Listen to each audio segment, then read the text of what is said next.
Right, I had a bit of a mishap there. My camera stopped recording, my memory card was full. So the dogs were barking like mad, and it was a courier turned up. Lisa had to go and sort out a delivery for me. I didn't realise it had stopped recording. My memory card was full up, so all you've missed, I turned the bottom off, brought my tail, I had my tail stock up here, in my cold jaws. I just used a square carbide chisel to take the glue block off. You've all seen that done. I come round, I used a negative rake, the R2, just to clean up on the bottom there a little bit, and I've just got a bit of sanding to do, which I'm going to do now. So I'm sorry about that, but you can just watch me do a bit of sanding if you want, and I'll just finish it off. Shouldn't take long.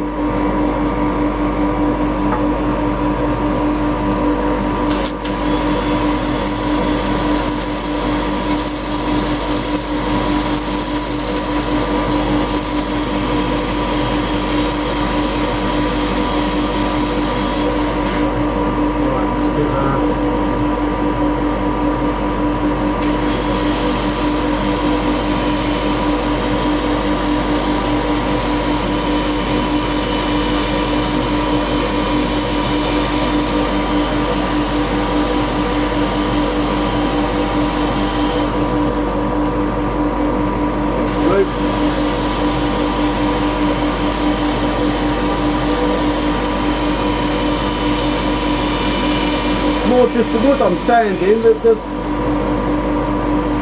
resin got a really good finish off the tool. Hasn't needed a lot of sanding at all. It's more the wood.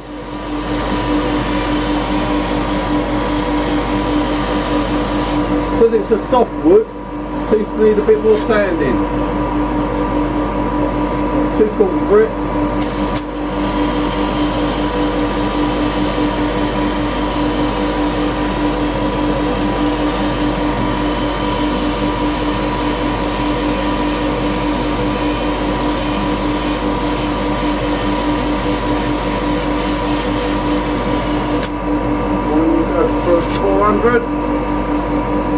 Like I say, the finish I got for those tools, I really don't need a lot of sanding.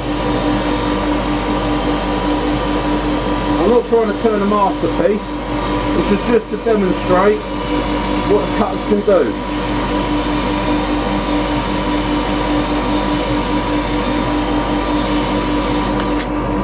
And I didn't exactly get all my wood straight when I was gluing up. I think some of it not gluing up when I was poured the resin.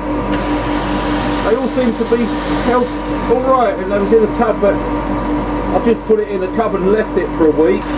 And I think when the resin had dropped, then I think they've moved a little bit. And they're not in line. When I started off, they was all pushed right to the edges.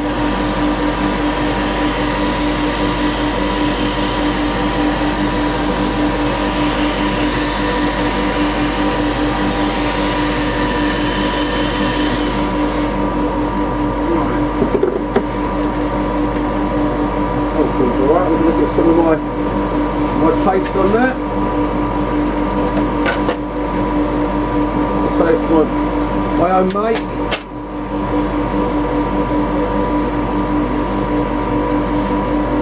I'll stop that so it don't splash everywhere.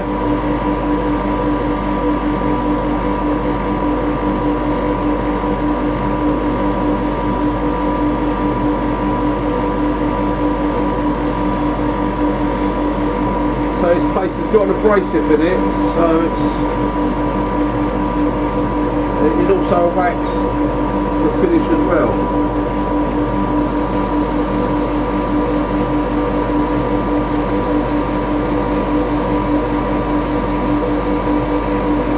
The only thing with it on the bottom here, it needs a little bit of speed to get this to really work, this place, but you can't go too fast because it's just on a cold jaw, see?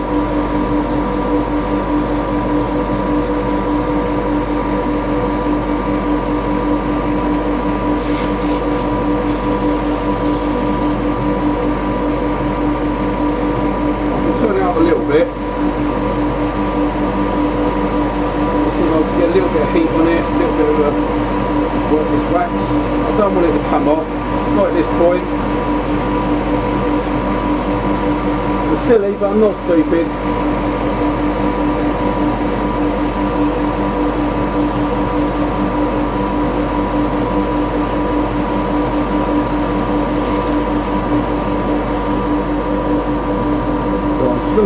tissue, a bit of a kitchen towel to finish that off.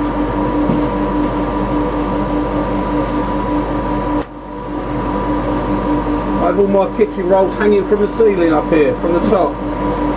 Makes it easy for me to get to.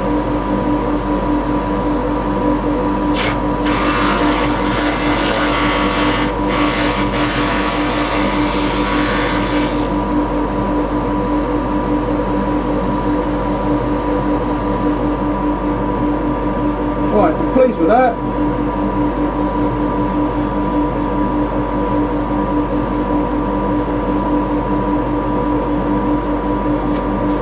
Right, could you turn that dust extractor off for me please, Lisa? Thank you, my darling. Yeah. Thank you, let me get this mask off. Face shield, that's it, let's get that off. Right, there we go, let's get this off of here. Just off my cover jaws.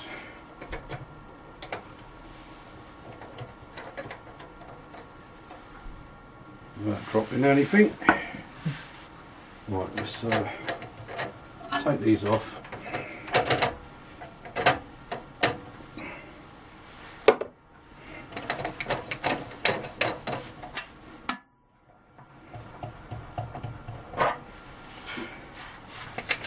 Right, put them back where they live. That's it. Right, so there's my bowl. Sits nice and flat, no wobble to that. That's doing all right.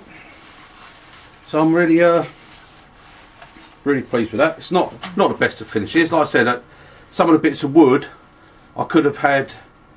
They could have been spaced maybe a bit better, but as I said, they moved when I put them in. I had them in a mould. Like a Tupperware pot, and I had the lid on which held them all down, but the centre ones moved slightly over, so that's why it looks so funny when it was turning. And some of these bits, but then that just adds to it, doesn't it? It wasn't designed for a bar. It was, all that this was for me to show you how my carbide cutters work, how my chisels work. I'm not saying all chisels do the same. Pretty much all carbide should do the same. But other makes of chisels I can't speak for. But that's the results you can get using my chisels.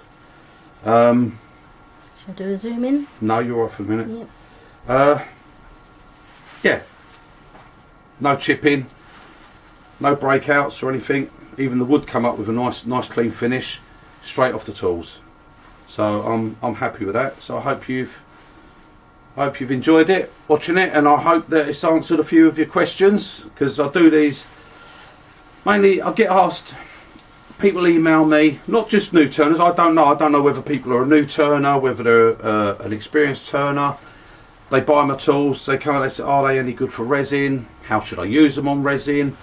What speed should I do? And they ask loads of questions, and trying to answer them all on email and over the phone, I thought it'd be a lot easier for me to put a few videos up, so I could show people exactly what you should do and how you should be using them. You know, don't just push them straight in and things like that. Work with them. They're not a replacement for. I mean, people do videos. Carbide versus traditional, and carbide versus HSS. There's no comparison. Two totally different tools. You know, a carbide chisel is a carbide chisel. A roughing gouge is a roughing gouge. A bowl gouge is a bowl gouge. They're totally different things. Don't try and compare them. What you have to do is, for each tool, there's a job for it. And you know, as like I said, I wouldn't turn certain things with carbide. I would use a traditional tool. It's the way to go. But for a new turner who wants to just, as I said, get out in your workshop, do a little bit of turning, might be once a month or something. You know, not everyone gets to go down. I'm lucky. I turn every day. It's what I do. It's my passion. It's my hobby. And it's also my job. I'm lucky. It's the luckiest man in the world. I'm so happy to go to work every day. I can't wait to go to work. I love it. It's not work for me. It's play. I'm playing. But yeah, if it's something you just want to get down, you don't want to spend that fortunes on sharpening stuff, because sharpening things, it's what you learn over a period of time. I mean, my gouges and that, I mean, these are my roughing gouges, and the angle I have on them, you can probably see, I have the the grind I use. But that's because I never use my roughing gouge this way. My roughing gouge is held down here on my hip and it's up at this angle. Never use it any different to that. I never ever get a catch. Since I've used this grind and turned this, I've never ever had a catch on my roughing gouge. The blade lasts, the sharpness lasts a lot longer because I'm actually cutting everything. I've not got nothing coming hard down on that. It's so easy to control and I get such a lovely clean finish. But that's how I use my tools. That's my grind. That's not, I don't say that would work for you or for anyone else. And for a new turner, to give them a chisel like that and say you got to sharpen that first, and if it, well, what do I do? Their grinder might come with a 36 grit wheel, 80 grit wheel, and what you're going to do is you're going to eat away your steel. You're going to eat it away. If you make a slight mistake with your angle, you've totally taken your grind off. You've got to start all over again. It takes a while. There's so many sharpening systems out there. You know, I've tried wet stuff, tried the Tormek system. It's fantastic, it's very good, but it wasn't for me. Belts ain't for me. I like CBM wheels, and I use CBM wheels for all my sharpening. I swear by them, they're fantastic, but they're not cheap. So if you say to someone who's new to turning and they want to get a sharpening system, and I say to them, well, you've got to have a grinder, and you want your CBM wheels, and you want this, and you want, and but at the end of it, they got like £500-600 they've got to pay out for their system. And I think, well, I only do a little bit of turning. You know, my set of chisels, there was only £99 for a set of 5 chisels or something like that, and I've got to pay all that money to keep them sharp. But that's wood turning, something you build up over years. But if you just want to get out there and get started, Carbide tools, way to go. You can turn anything you can turn with a traditional tool. Really, you can turn with a Carbide tool. You just have to approach it differently. So anyway, that's enough of that rambling on. I've got other things to do. So hope that's been of help, and I'll see you on the next one. If you want to see some more videos, then subscribe to my channel. Hopefully I'll get a better camera at some time. I'm new to this, so you know, I don't know what I'm doing. Lisa walks out and that's it, all goes wrong for me. But there you go. Thank you very much for watching. See you again soon. Happy turning. Bye guys.